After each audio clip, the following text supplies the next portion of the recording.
Well, let's see. Who is Chef Macy? I feel like I should be talking in third person. No. I guess I'm somebody that overall, I love cooking. I can never get tired of it. You know, I can work an 18-hour shift, just flinging pans all night long, and then kind of get off of work and cook something for my boyfriend and I, or just friends. So I guess I'm just passionate about all things cooking. Actually, the funny story is that it didn't hit me that this story would actually translate into me becoming a chef until later on. But I remember distinctly waking up when I was younger, I would say probably about 8 or 9, waiting for my parents to go to work, and then getting out of bed and rushing to the kitchen and try and make like a pound cake. And then, of course, after it never made it, I would eat the evidence and then clean up really fast so that my parents never knew that I was cooking. So I guess that was pretty much the moment that I realized, yep, I always wanted to be a chef. We'll start with my parents. My mom, she wasn't really the best cook, so going to a place that was just full of flavor, and different kind of ingredients and stuff, really kind of opened my eyes to realizing that food can be more than just eating. It's more involved with that. You get to learn about the people that make the food, the history about it, and that's what I think is really interesting. I have to say, living in Louisiana has definitely kind of created what I envision real, true, good food to be. As far as just, really putting in your love and your passion into your food makes a difference. There's plenty of times that I've cooked and, been angry, and it showed, So I definitely think just having love is what makes a difference. I moved there when I was 15, so I grew most of my life in California. So it was a bit of a culture shock, obviously demographics and all of that stuff, but really the food was a standout for me, just because it's like no other. I grew up mostly, Asian and Mexican were kind of like my go-tos. And then when I lived in Louisiana, it was kind of like, oh my God, this has so much flavor. Most of the food, does it look great? No, not true Louisiana food, I think, is kind of brown in color. You liven it up with some green onions and whatnot, but ultimately, it doesn't matter what it looks like. It's always gonna taste amazing. People in general, they want a little bit of everything. Something shouldn't be too spicy, too acidic, too sweet. It should all kind of coincide together. So I think right when you get to that point that you're eating a dish, especially if I've made it, and you start reaching that sweating moment, it's finding a fine line to where you don't surpass that. And I guess for me, that's kind of limiting my spiciness. Everyone always asks, who's your favorite chef, or who's your biggest influence, and all of those things.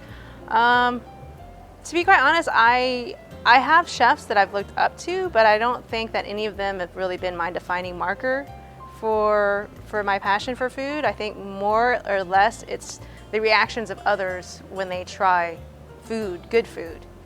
Just overall, I always want to be on that receiving end of, wow, I can't believe you made this, and this is all that's in there kind of thing.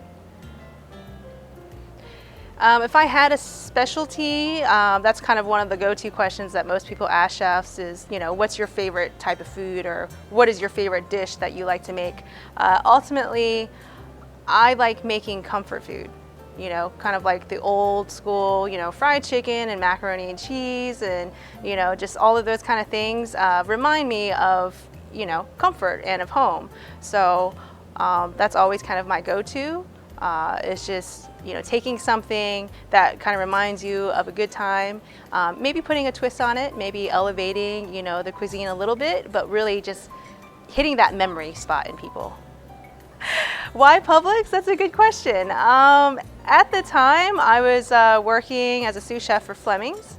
I felt that getting back into corporate wasn't necessarily a bad time for me at the moment. But I felt that I wasn't really utilizing my creativity or my creative side. So when I found out that Publix actually had a cooking school, I definitely raised some eyebrows for myself. I did a little bit more research about it, and I realized that this is something that I definitely want to be a part of, you know, to tie in kind of like the retail perspective, where you have an endless, you know, plethora of ingredients to go out and reach to, and you know, having people come to you for hacks or advice or how to make your life easier in the kitchen was ultimately something that I didn't realize I wanted until I saw it, and I grabbed it, and I've been happy ever since.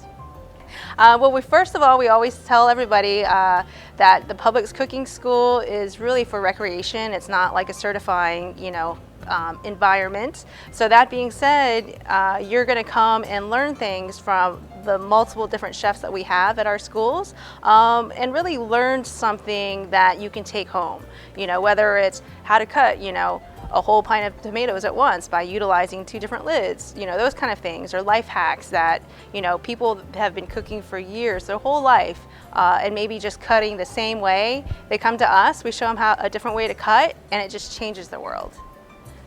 I think majority of people feel that they know how to do right, but ultimately there's a proper way to hold a knife, there's a proper way to actually cut, you know, with that knife, and if you're not doing it by utilizing the full length of the blade, that you're really wasting a lot of time in the kitchen, and it's probably making you aggravated and hate cooking.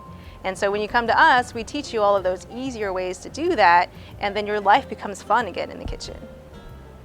What's the future for me? Who knows? Well, I'm on TV so far and the internet, so maybe one day you'll see me doing a BAM segment. I don't know. Hopefully one day I'd like to have, you know, a small little diner somewhere on the coast that people like to come to because they know that the food's going to be good. Advice for somebody that's starting in the culinary field. First and foremost, don't ever think that you're going to pay for a diploma and automatically get that executive chef spot. You got to work hard, and by all means, you got to be passionate about it, because if you're not passionate, especially with cooking, it makes for a very difficult lifestyle. Am I more like an artist or a manager in the kitchen? I am definitely more of an artist. I feel that the majority of chefs probably have an artistic side to them also outside of cooking. So it's a great way to kind of tie in your creativity and your imagination and bring it alive.